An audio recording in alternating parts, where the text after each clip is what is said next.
But there's no way they can forget it. Itatali mo sa kanilang mga kamay, sa kanilang mga noo.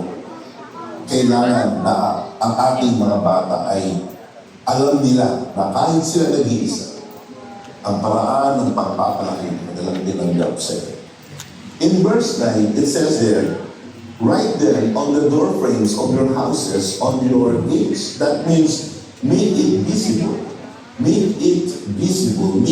Expose them. I-expose sila.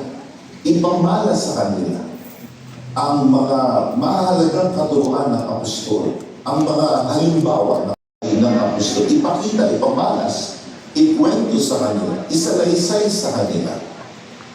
And so I am encouraging each and every one of you to take time, spend time with your children, talk to them in a deeper way, engage their questions, do not dismiss them away, and do not take them for granted.